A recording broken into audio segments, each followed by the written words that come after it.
अपने दुष्ट पिता से दुखी हो। जब राजकुमारी राजमहल छोड़कर जाने लगती है तो पहरेदार उसे रोक लेते हैं। राजकुमारी के दुष्ट पिता का सख्त आदेश था कि किसी को भी अंदर या बाहर न आने जाने दिया जाए। पहरेदारों के रोकने पर हिम्मत करके राजकुमारी बोली, मेरा नाम सुलोचना है, मैं राजकुमारी जी की सेविका हूँ। आज उनकी तबीयत कुछ ठीक नहीं थी तो उन्होंने मुझे रोक लिया था। चूंकि अब वो थोड़ा ठीक महसूस कर रही है तो उन्होंने मुझे ये कहकर भेज दिया कि तुम तुरंत अपने घर चली जाओ, क्योंकि आज राजा महाराज ने सभी नौकरों की छुट्टी कर रखी है। अगर तुम यहाँ रुकोगी तो उनके आदेश की अवहेलना होगी। नौकरानी बनी राजकुमारी की बात सुन पहरे पर खड़े पहरेदारों को विश्वास हो गया तो उन्होंने राजकुमारी तारा को बाहर जाने दिया। पहरेदारों को चकमा दे राजकुमारी तारावती बाहर तो आ गई, पर अब उसके सामने उससे भी बड़ी समस्या ये थी कि आखिर इतनी रात को वो कहाँ जाए। थोड़ी दूर चलने पर राजकुमारी को एक खंडहर नुमा घर दिखाई दिया। राजकुमारी तारावती ने सोचा, आज की रात यही काट लेती हूँ,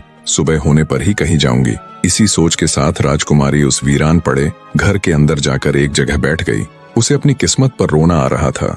कहा तो वो महलों में रहने वाली राजकुमारी थी और कहा अब अपने उस दुष्ट पिता के कारण खंडहरों में रात काटनी पड़ रही है।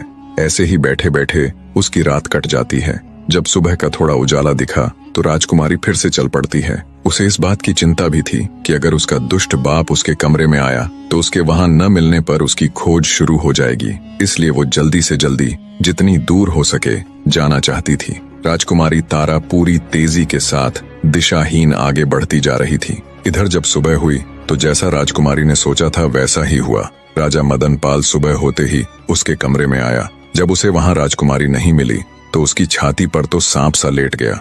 पूरे महल में राजकुमारी की तलाश की गई पर वो कहीं नहीं मिली। मिलती तो जब वो वहां होती।